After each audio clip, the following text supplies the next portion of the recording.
Hello everyone. Thank you for joining me for another video. I hope everybody's been having a good day. I hope you've been having a good week, and I hope everybody's been being safe out there.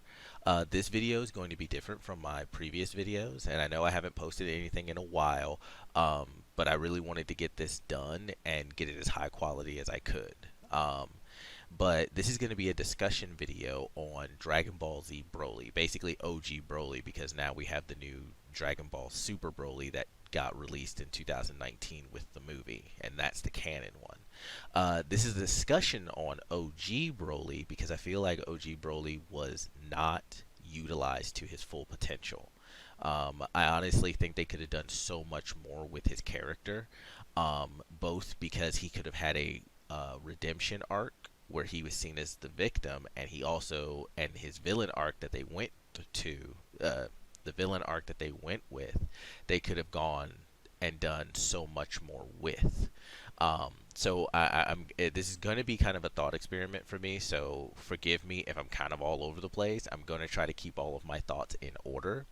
Now, with Dragon Ball Super Broly having been done, they kind of went the victim arc, where the new Dragon Ball Super Broly, if you don't know, and spoilers, so stop right here and maybe skip ahead about a minute or two or 5 minutes ahead. But Dragon Ball Super Broly, while I do like his character design and what they did there, and that they kept his fighting style basically the same, it's very brutal and vicious, which is a iconic thing of Broly's character. I don't like the personality they gave the new Dragon Ball Super Broly, and that'll most likely be another video. Actually, it will be another video where I talk about the Dragon Ball Super movie and the new Broly, why I don't like him, what I think they could have done. Another discussion, another thought experiment. But until then, I may be bringing up Dragon Ball Super here and there, but they won't. This will be under the notion that Dragon Ball Super hasn't even been released yet. But it is very important to bring up certain aspects of Dragon Ball Super to explain some of the thoughts that I had about OG Broly and what they could have done with him. So, Dragon Ball Super Broly, as I said, was basically made as kind of the victim. It basically abused childhood. Whether and we'll talk about, like I said, we'll talk about that in the other video. The moment I touch on it, I then want to explain, but I'm trying to rein that in because that's not what this video is about. But so you have the victimized Broly in the new Dragon Ball Super Broly. In OG Broly, what we could have done with his new arc, not new arc, what we could have done with his original arc, if we were going to go down the thought process of, well, Broly's a victim, right? Well, how is Broly the victim? Well, when we meet Broly, understand that Broly, from the moment we meet him, we're not really meeting the real Broly. Because when we meet Broly, he's under the mind control device of Paragus, right? So when you're mind controlled, it's very much like you're watching yourself through your own eyes do things, but you have no control.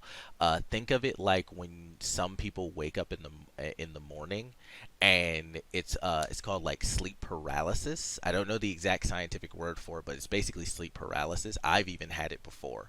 Well, you'll wake up and your body doesn't move. You're awake, but you can't move because when you go to sleep, your body basically paralyzes itself so you don't go sleepwalking out windows and stuff, right?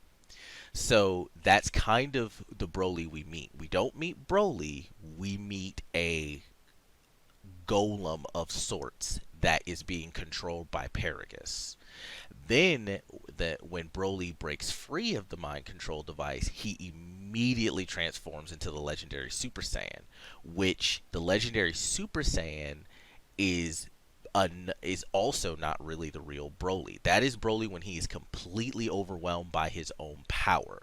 Because when he's about to transform into the legendary Super Saiyan, his face is one of sadness and fear and possibly terror in and of itself. Like that face is not the face of someone who enjoys what is happening to them. And you can easily say that the legendary Super Saiyan Broly is a completely different personality, just like split personality disorder. Um, and it is him being overwhelmed by his power and losing complete control, right? So think of it like when someone blacks out after drinking too much and you wake up and you don't remember anything. I also akin it to lycanthropy, or for those of you who may not know what that is, werewolfism, where a lot of werewolf stories are, and usually the original werewolf story, or what the werewolf story is that it is a person who transforms under the moon into a beast, and when they wake up, they're just covered in blood and naked, and sometimes next to a corpse. They do not remember what they even did. So you have this concept where Broly is just being overwhelmed by his own power, and maybe he wakes up and he's himself for a couple of seconds before he just transforms again. And when you look at his transformation, it's like the legendary Super Saiyan is ripping out of his body, which is why I akin it to werewolfism, because with a lot of werewolves, what it is that the werewolf is ripping itself out of the human, and it'll leave behind a human skin. And so the beast is separate from the person, and that's what it feels like when I watch the legendary Super Saiyan transformation actually happen. And when you do it that way, you set up a very good storyline for Broly being as much a victim of his own power as everyone else around him. Now, how do we continue that storyline, right? How does Broly stay the victim? So we've never met the real Broly. He's either been mind controlled or he's been some complete monster that is separate from his true self, right? So we already have established in Dragon Ball Z during the Frieza saga, right before Goku fights the Ginyu Force, that he has the ability to touch a person and read their minds, because he does it to Krillin to catch up on all the events that have happened on Namek. Then we have the moment where Trunks and all of the Z fighters are waiting for him on Earth to arrive, and when he does, Trunks decides to try to test him, and he attacks Goku with his sword after they both become Super Saiyan, and he stops right before he would hit Goku, and he asks Goku, well, why didn't you stop? Why didn't you defend yourself? And Goku goes, because I searched your feelings and I knew you weren't going to attack me. So we've established that Goku has the ability to discern basically emotions and mental patterns in his opponents through just feeling, and he doesn't necessarily have to touch them.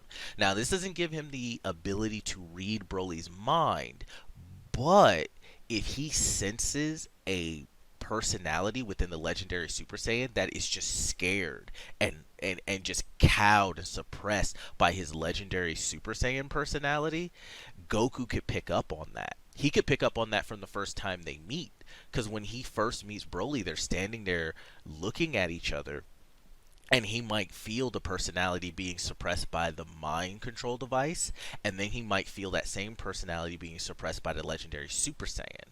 And this is Goku we're talking about. This is the person who was willing to let Frieza go after their fight. Like, he defeated Frieza, and he just basically told Frieza, don't cause any more mischief or I might have to come back. He didn't actually want to kill Frieza. He wanted to let him go.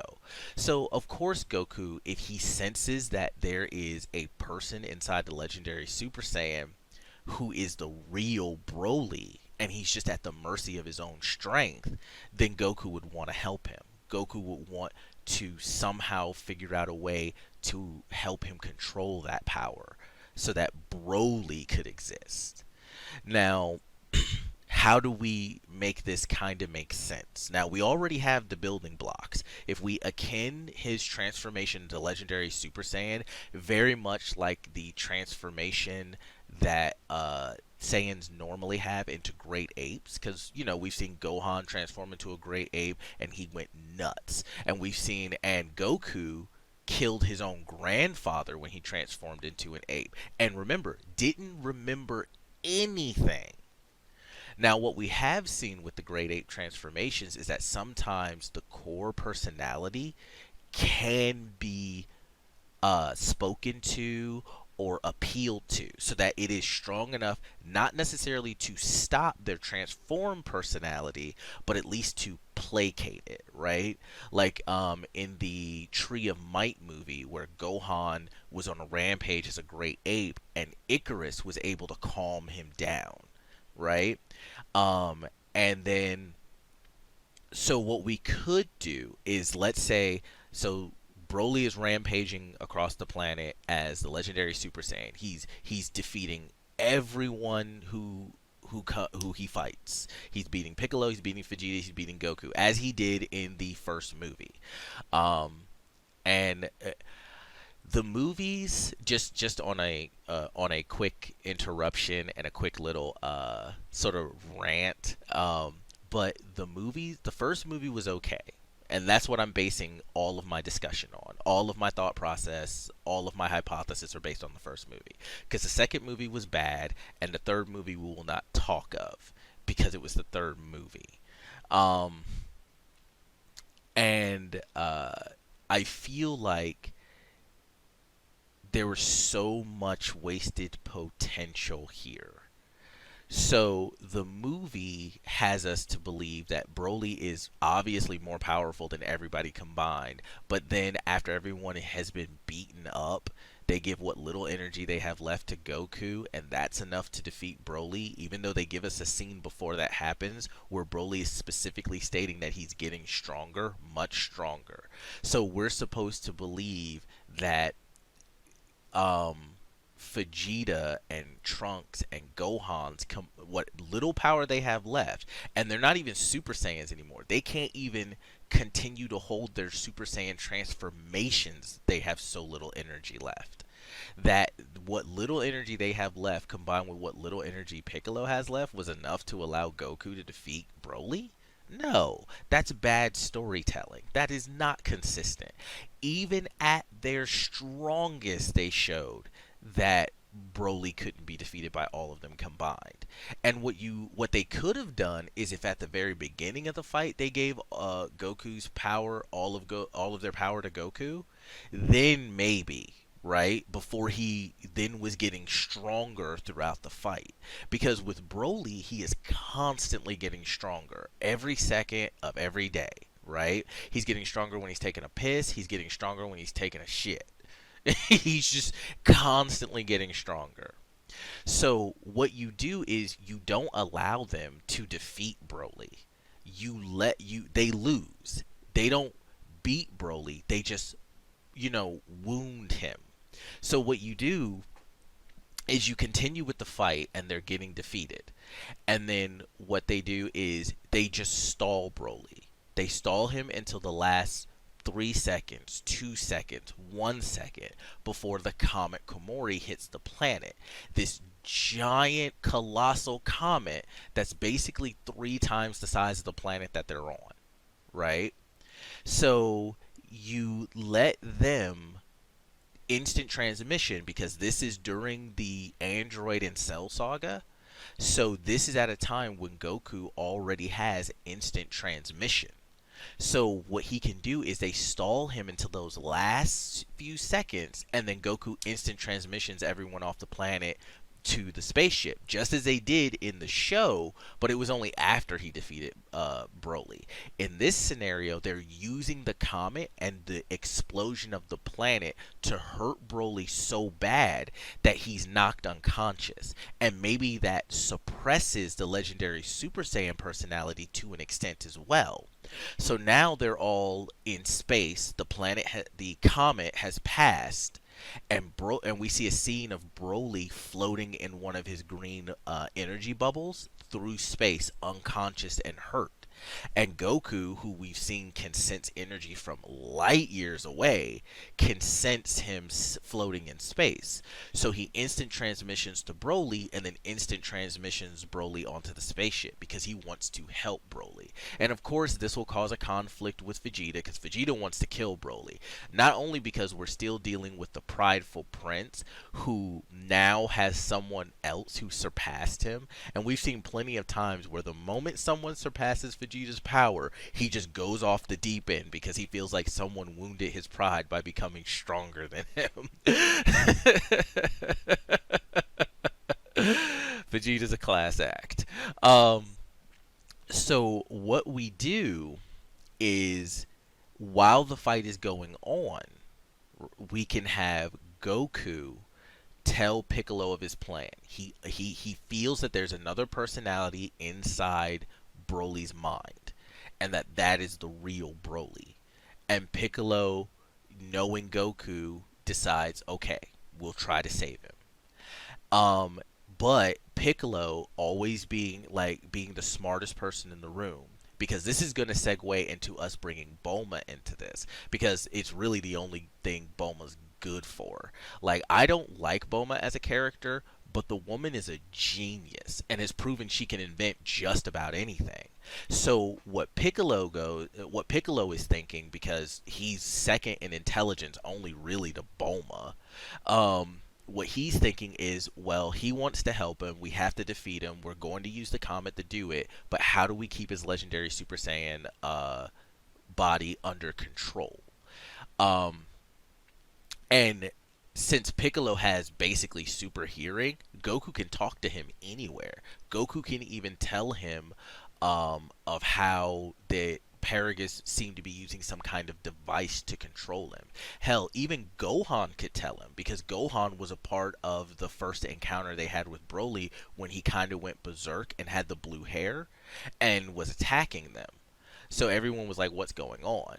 So it was pretty obvious. Gohan could figure out that it seems that that crown on Broly's head was some kind of control device, and Paragus was controlling Broly with the apparatus on his hand. So now that Piccolo has that information, he goes to the castle and he grabs all the blueprints and stuff, because there's that scene where Paragus is having the control device on his hand being analyzed to make sure it's working properly. So all the blueprints for it and analysis information should be there. And Piccolo is smart enough to know what is needed and what's not. So Piccolo may leave the fight long enough just to go get those and put them on his person, right? So he has them. Now we segue into, now they have Broly. They have those device plans. Now we segue into Bulma. Broly is still unconscious and healing, but he could wake up at any time, and we don't know which Broly's going to wake up.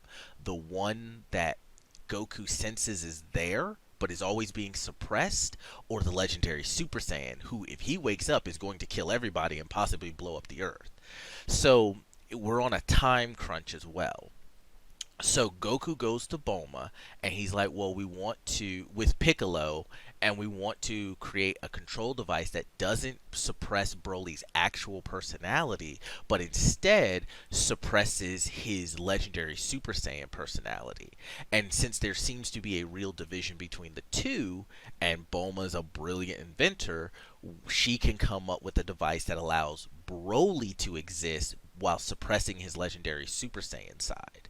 Now, this segues into a very big conflict, because in my opinion, some of the best villains, if not the best villains, are sort of twisted reflections of the protagonist. The protagonist can actually sympathize with the motivations of the villain, but they're against the extreme measures that the villain goes through to get to their goal, right? The villain is the means justifies the end. The protagonist is not that. He's like, I get where you're coming from, but we don't do those things, or we just become monsters ourselves. So Broly is the legendary Super Saiyan. By Saiyan culture, he is the perfection of the Saiyan race. He is damn near indestructible. He suffers no weaknesses from his power constantly growing and having a huge body. Because if you remember in the Cell games, or in the Cell saga, when Trunks beefs up his body into that huge form, he can't fight Cell because he's too slow. And Cell even explains to him that that was his fatal mistake. That Vegeta realized that the limitation of that body is that you're too slow and clunky, even though you gain a lot of power. But Broly, being the legendary Super Saiyan and the perfection of basically Saiyan biology, doesn't have that issue. He, as big as he is and as powerful as he is, he's still faster than everyone else around him, and they show that in the movie. So this is a glimpse for Goku and Vegeta into the dangers of them constantly growing their Super Saiyan transformations. Because Broly is what they're trying to achieve. Broly and Vegeta throughout the entire canon of Vegeta from Namek onward, he's constantly talking about becoming a Super Saiyan. The Super Saiyans were these invincible warriors that had no equal. No, impossible. I don't believe it. Is Kakarot a Super Saiyan? But he's just a low-class warrior. It doesn't make any sense. Okay, enough of the comedy routine. What do you say we get down to business? Hands, feet, whatever, it won't matter. You're still gonna die. No, the last Super Saiyan supposedly existed over 1,000 years ago.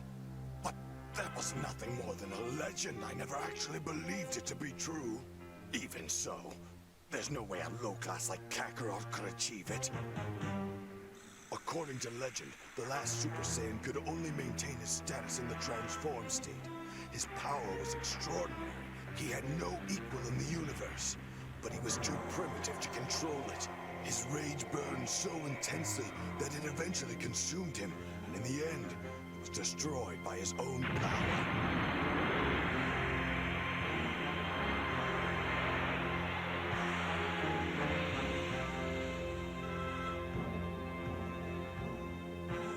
But if there were a way to achieve such power, I should know it. I am the Prince of all Saiyans. If there is to be a new Super Saiyan, it should be me. So we go back, and now Goku and Vegeta have to come to a realization that if they keep growing their power as Super Saiyans, there's the very real possibility that they may become legendary Super Saiyans, lose themselves to the overwhelming power of it and the overwhelming instincts of a Saiyan, and just go on a killing spree. And no one will be able to stop them. So now we have a conflict, especially when it comes to Vegeta, because he wants that power.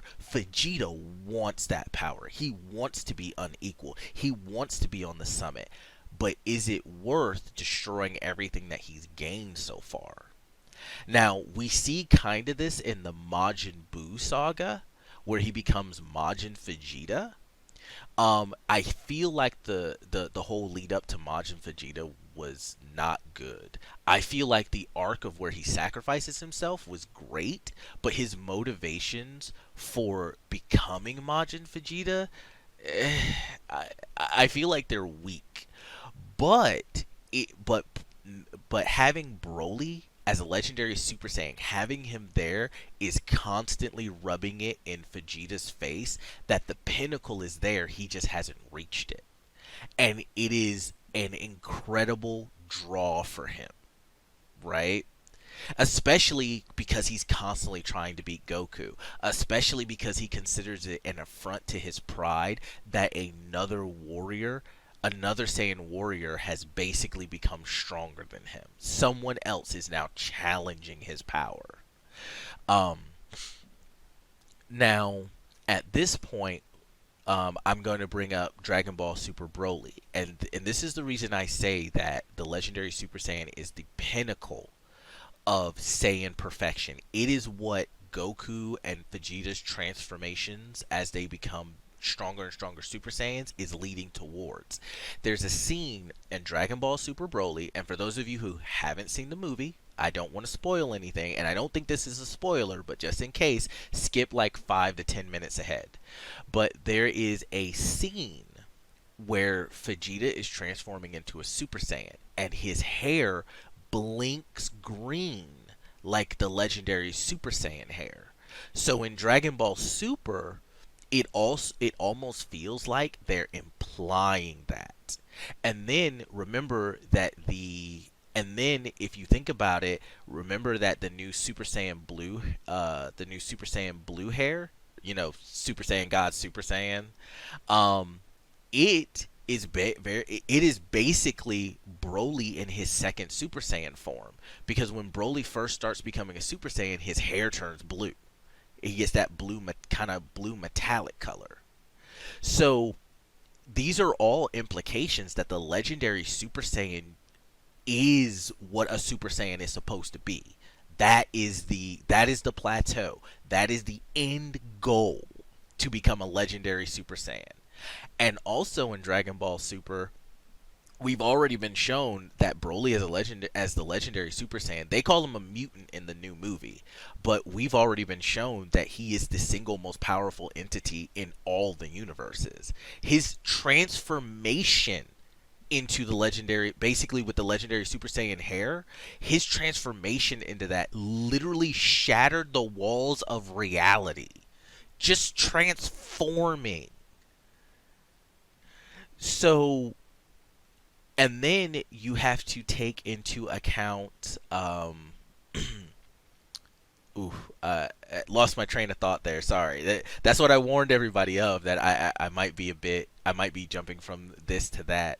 But, so you've already put into precedence how powerful the legendary Super Saiyan is, right? So,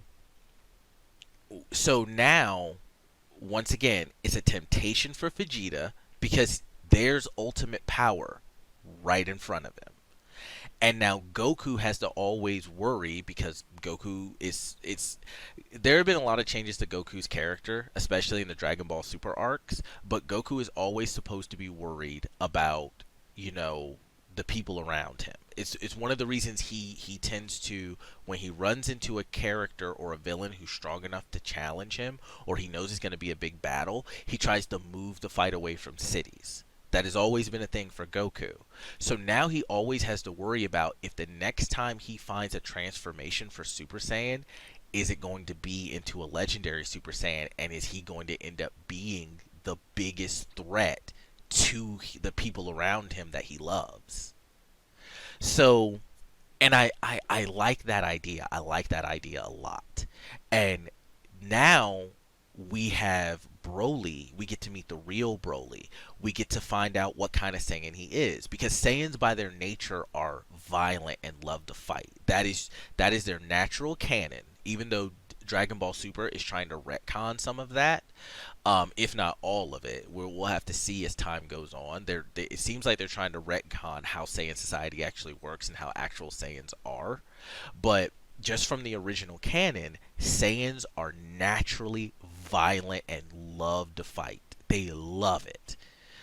And you see that in Vegeta, you see that in Goku, right? They both love to fight. Now, so we now have two ways that we can do the victim arc of Broly. We have the Broly. We're trying to get him to be able to control his power. We're trying to train him to control his power. So actually, there would be three. The first one is he learns to control his power, becomes a part of the main cast, and now he's a great sparring partner for Goku and Vegeta. But he can't control 100% of his power. So the control device that Bulma places on him to help him suppress his legendary Super Saiyan power, he has a sort of dial or some way of controlling how much of his power output he can use. And it basically warns him, if you go over this, you're going to become the legendary Super Saiyan. Right? But he can't yet control it, or just can't control it at all. So he always has to keep himself from going that far. And so now that is a weakness for that character. This character has a weakness. He can only use so much of his power, meaning other villains are still viable. Because even though he's the strongest being in the universe, he can't control it, and he can't allow himself to become the legendary Super Saiyan, or he'll be a bigger threat than the villain. So now we have a weakness for him becoming a part of the canon and the main cast, and him being a fighter. He's not just indestructible, solve all of our problems, kind of like the Dragon Balls are. We have the we have the second way we can do this, where the device can't suppress the legendary Super Saiyan forever. Broly has to learn to control it, because eventually it's going to come out, period. There's no way around it.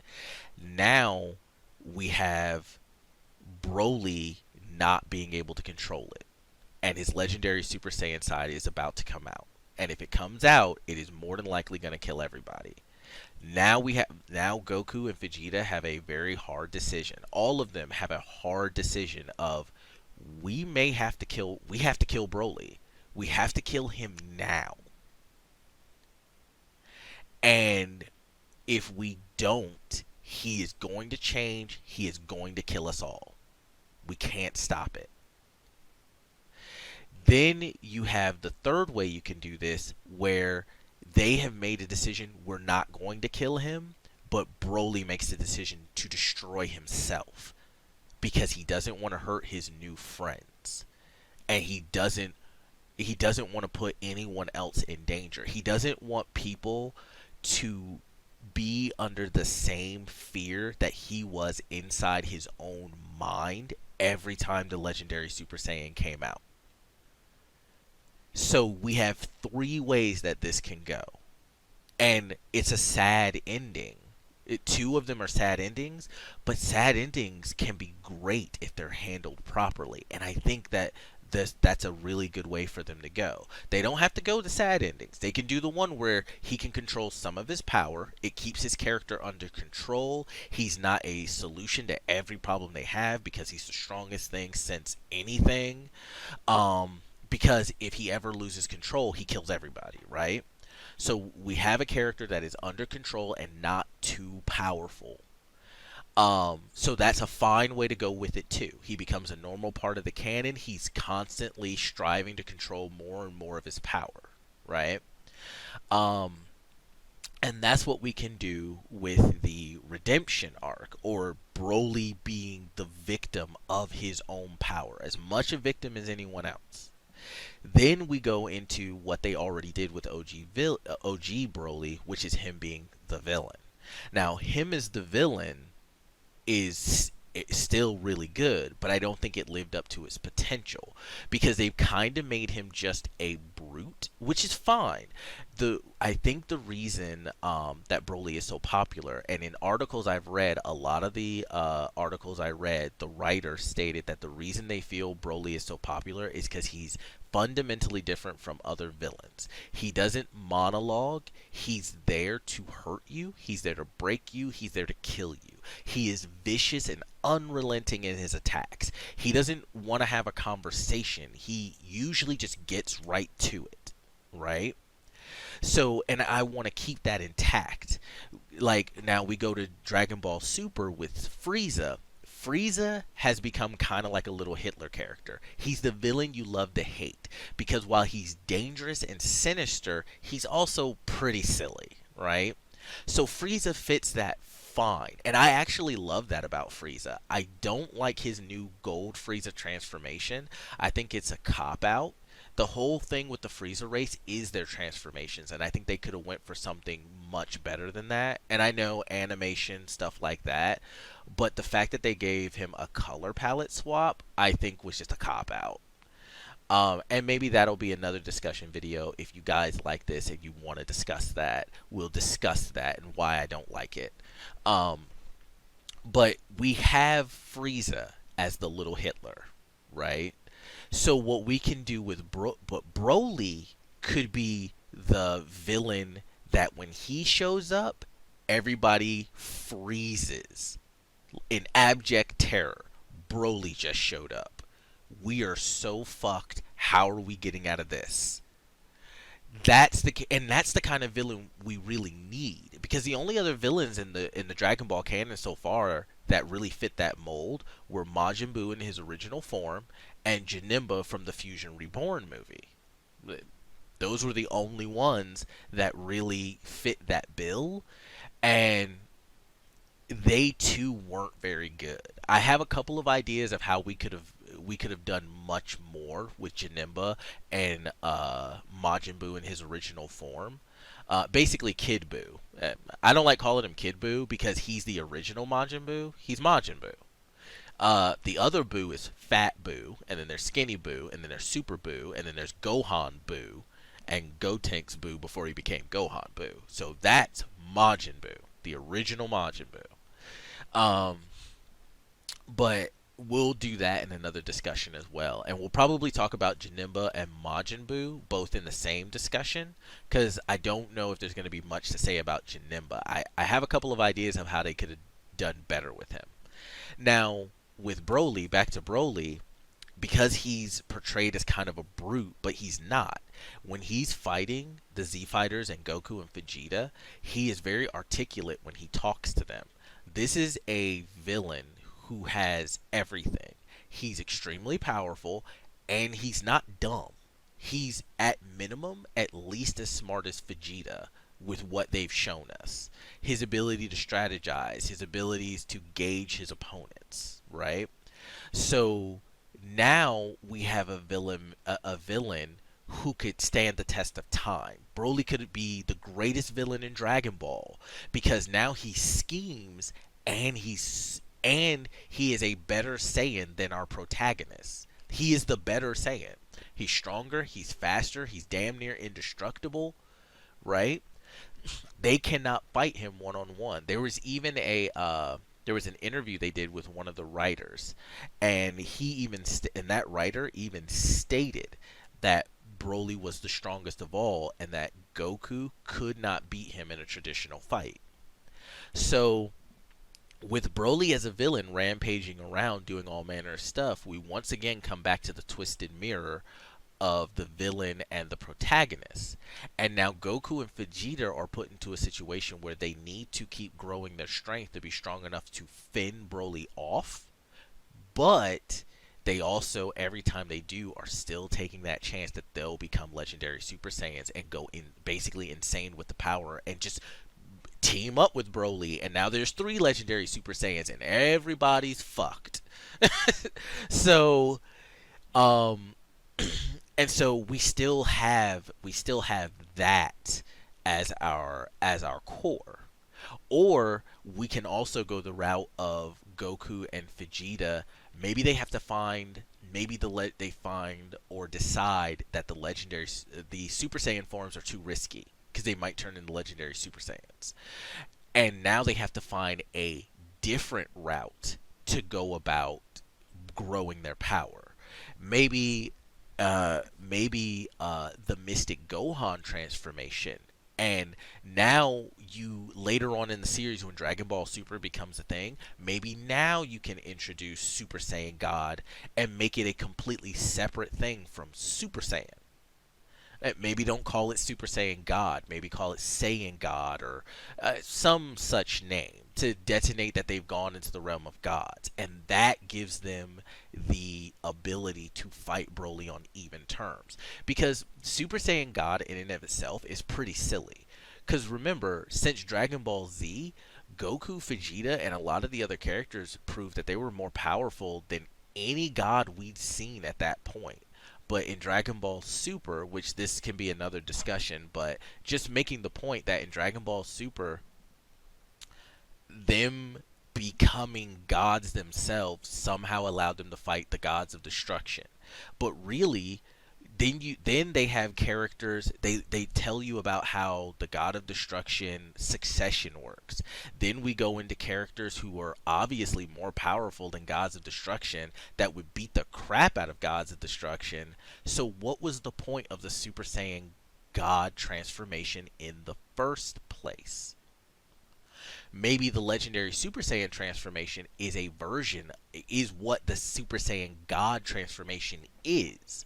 So maybe that's why Broly is so ridiculously powerful, because you're not just fighting some ridiculously powerful Saiyan, you're fighting a Saiyan God.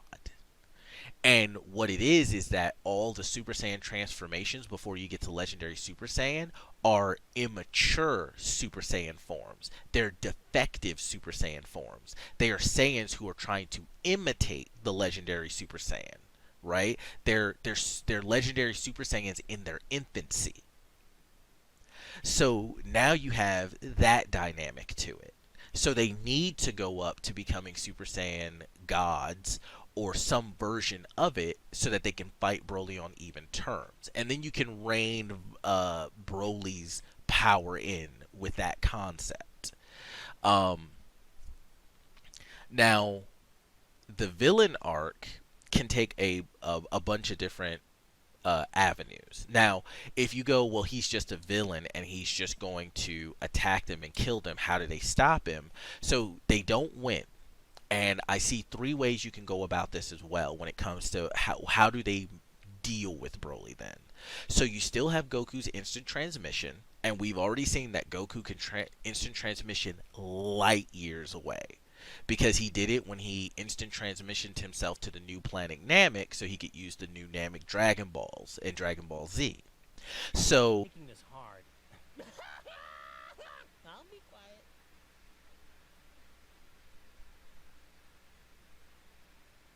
There we go.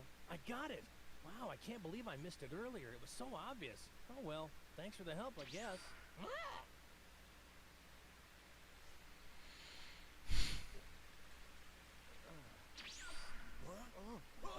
Stranger.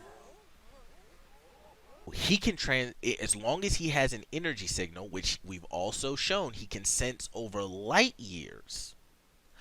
Now that he has that, we know that he could just grab Broly, instant transmission him light years away onto some deserted planet and leave him and come back.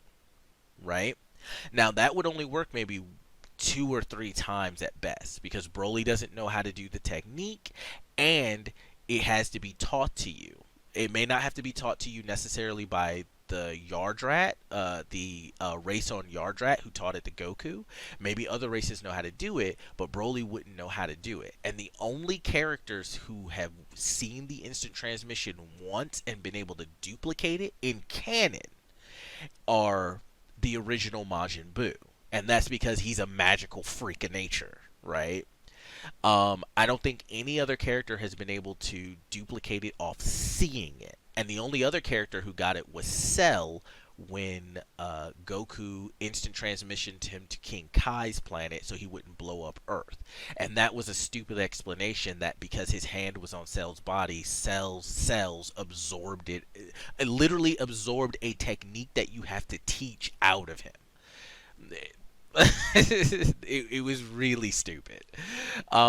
But those are the only ways anyone else has actually gotten the instant transmission technique from Goku. Unless you want to go into Dragon Ball GT, which I don't think anyone does right now. And we'll save that for another discussion. We'll just shelve GT for another discussion. The only other person I think who has been able to do it is Cooler in his second movie, when he was Metacooler. And I'm not so sure he was using the instant transmission technique as he analyzed it and was able to counteract it because he was able to boost his power and speed so much that it didn't matter. But I'll have to rewatch the movie in order to really tell. Very nice. I didn't think there was time to dodge. That was quite a clever trick. You like that one, huh? It's called instant transmission. I know. It's one of my favorite techniques. Your favorites?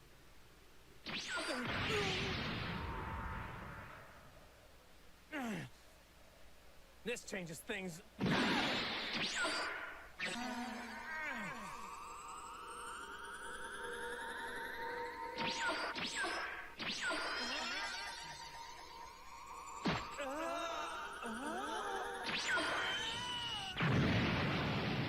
Now, speaking of Cooler, well, Cooler's gonna come into it. Cooler's gonna come into it.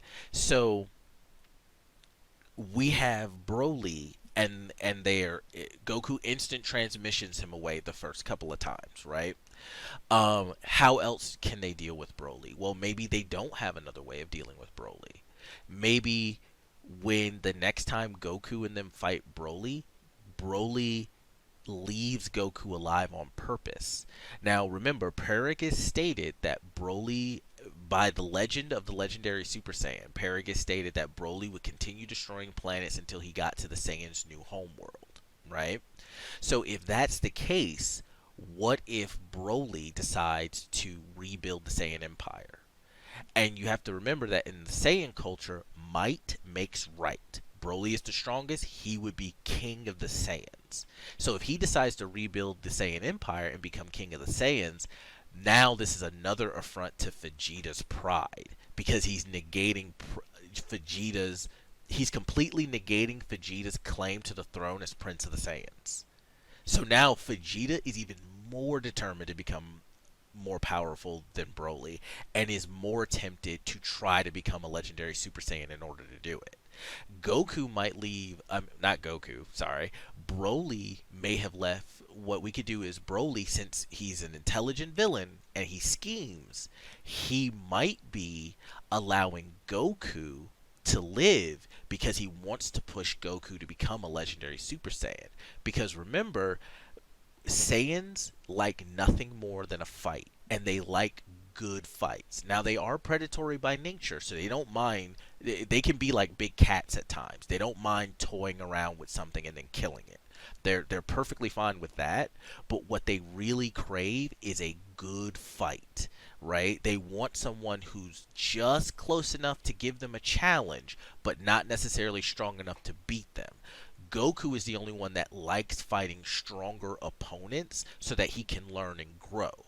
But normal, natural Saiyans all like to have a fight that is just close enough that they can get a good fight out of it, but they know they'll win. And we see this we see this in Vegeta a lot, especially in the Cell saga when he's fighting Cell in his second form and he allows Cell to go absorb Android 18 because he's like, well, maybe when you come back after you've absorbed Android 18, you won't be such a letdown and I'll actually get a workout. Fully confident that his power cannot be surpassed, but he still wants a good fight. So that might be so Broly's intentions may be to drive both of them to becoming legendary Super Saiyans. And then with this whole Saiyan Empire, with Broly rebuilding it, let's say there are other Saiyans who survived Frieza's destruction of planet Vegeta.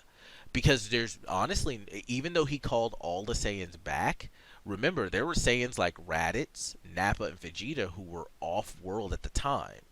And Frieza was only aware, if I'm not mistaken, that Nappa and Vegeta were off the planet. He just didn't want them on the planet. He didn't care if Raditz came back. Raditz just didn't. Because I think Raditz at the time was... I don't even think Raditz was with Nappa and Vegeta at the time of the destruction of the planet. Because when they show Nappa and Vegeta, Raditz isn't there. So it is possible Raditz is, and they're doing a lot of retconning, especially in Dragon Ball Super, but it is possible that Raditz was off on another planet. So what if there were other Saiyans that were right in the middle of exterminations and didn't come back?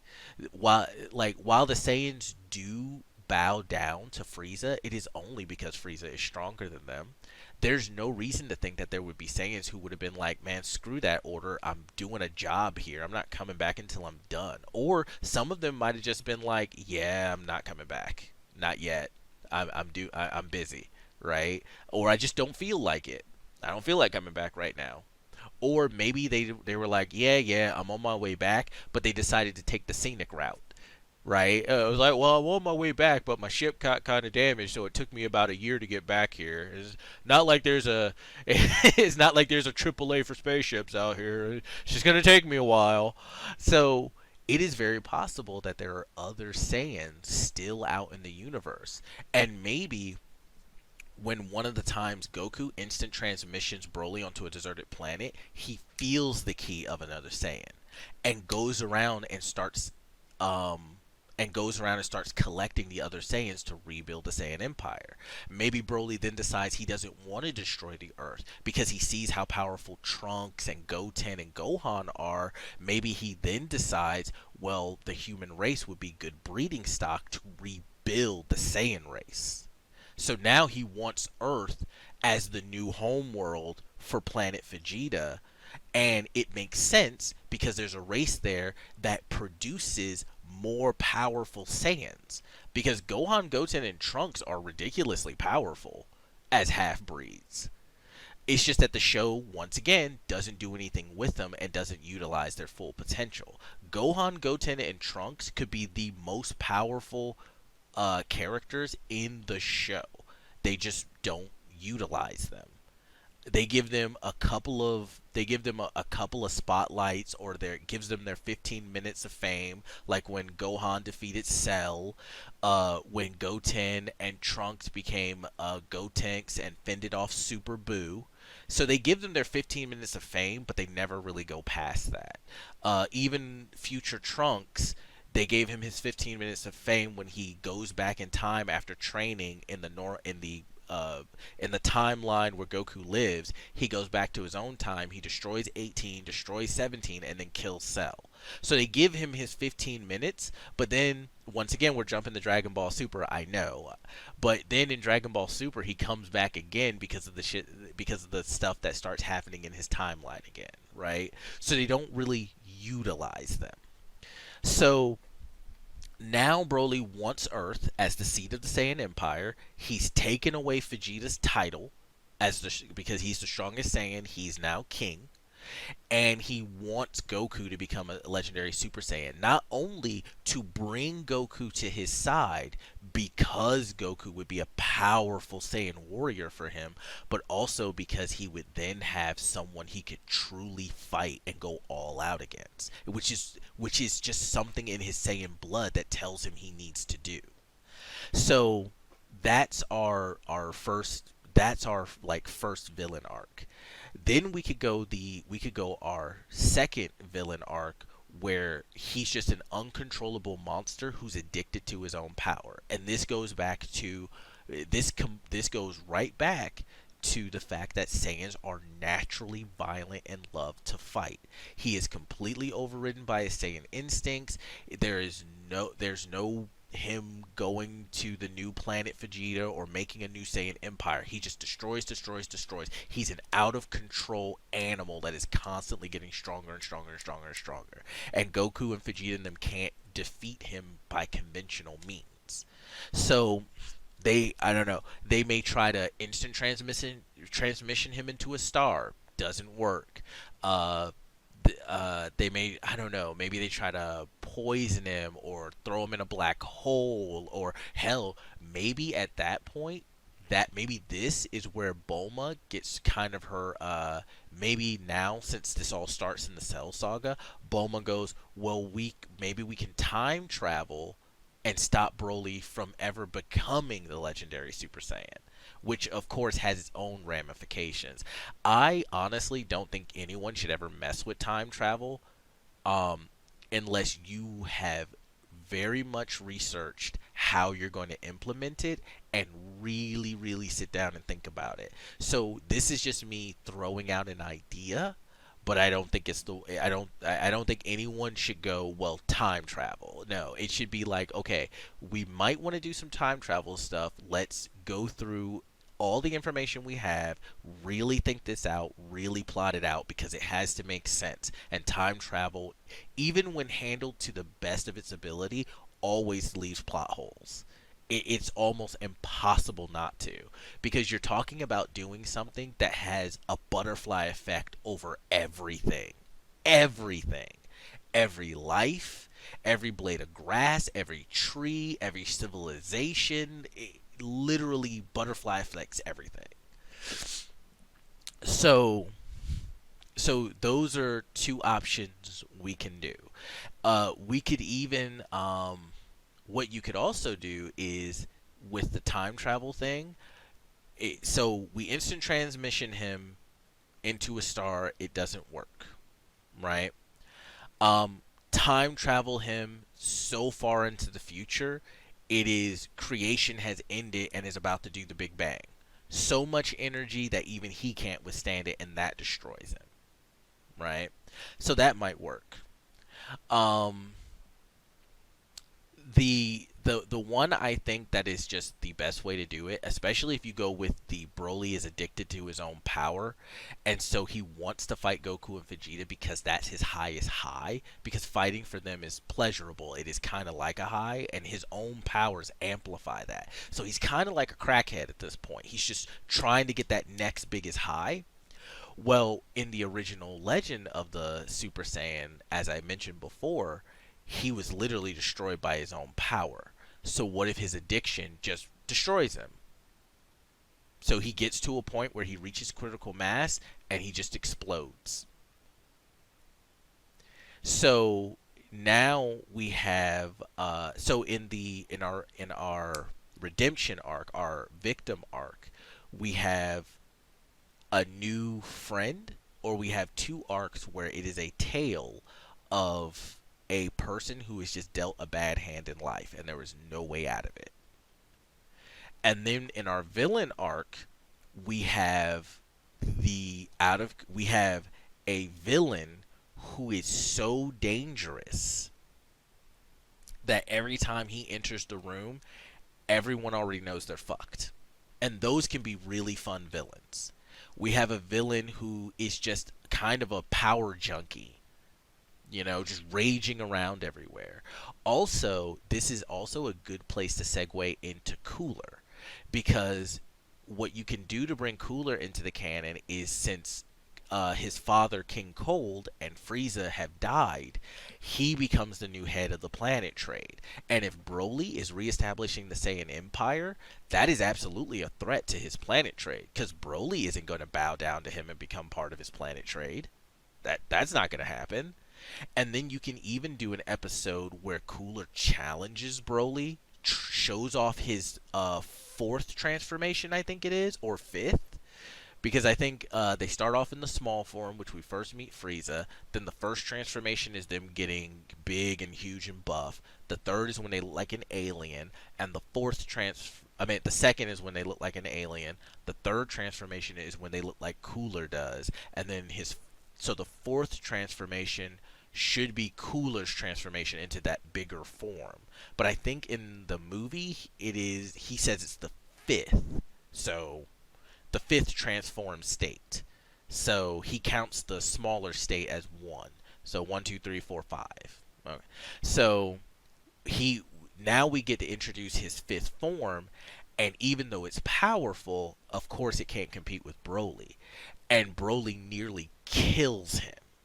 Maybe he loses the Cooler Force, the Cooler Armor Squadron, in the process of him escaping.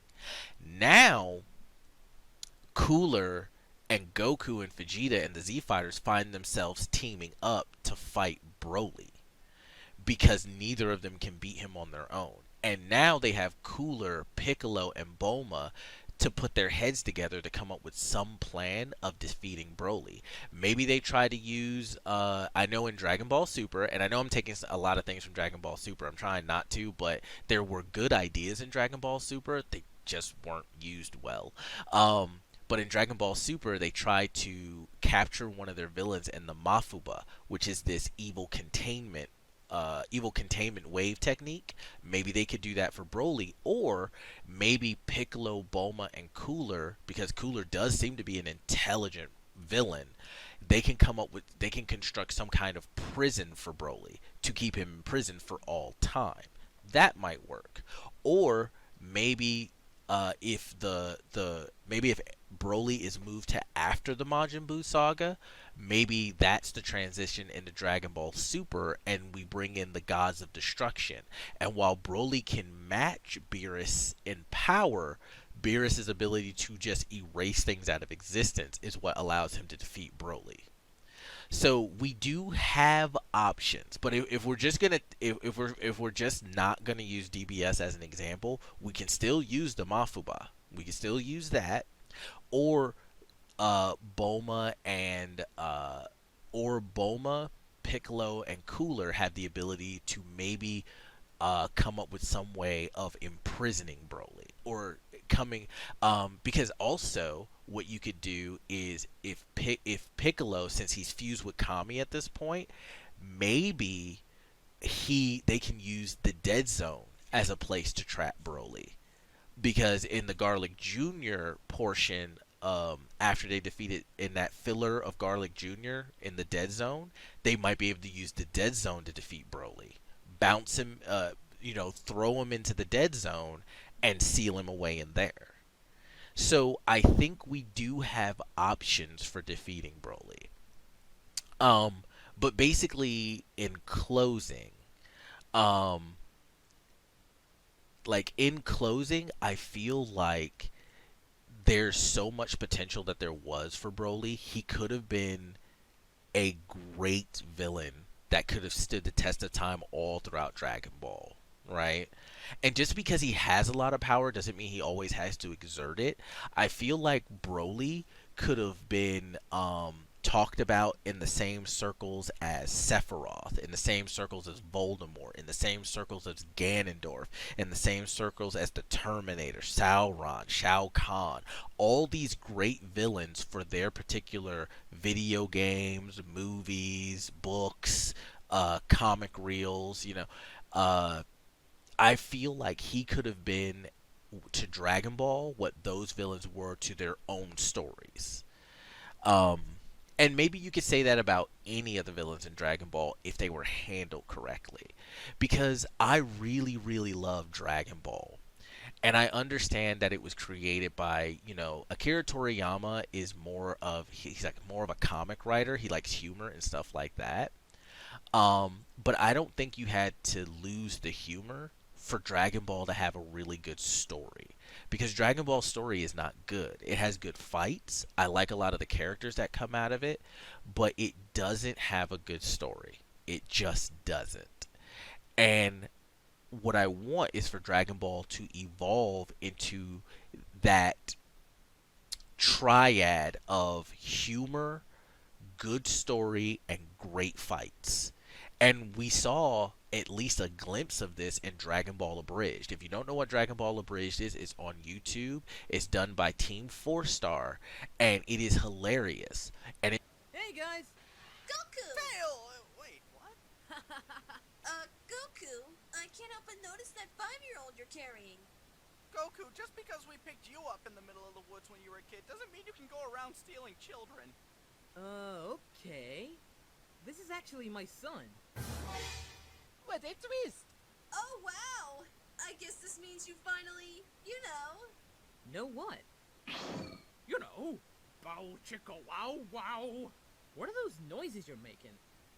Oh my god, he's a parent! Except when it matters. When serious things happen, they're serious and they have the gravity of being serious. And they did a lot towards getting rid of all the loopholes and making sure that everything kind of makes sense and flows properly. Because for me, I feel a story is supposed to draw its audience in and keep you in the world and not let you go.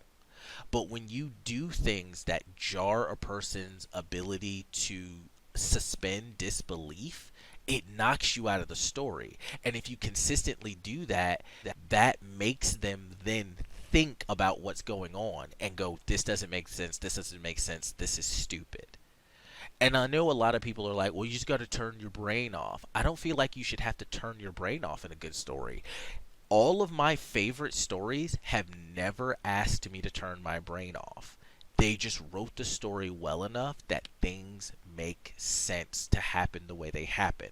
When they establish a rule, they don't break that rule. And if they do break that rule, they give a very solid reason as to why. And they foreshadow it all the way up to that point.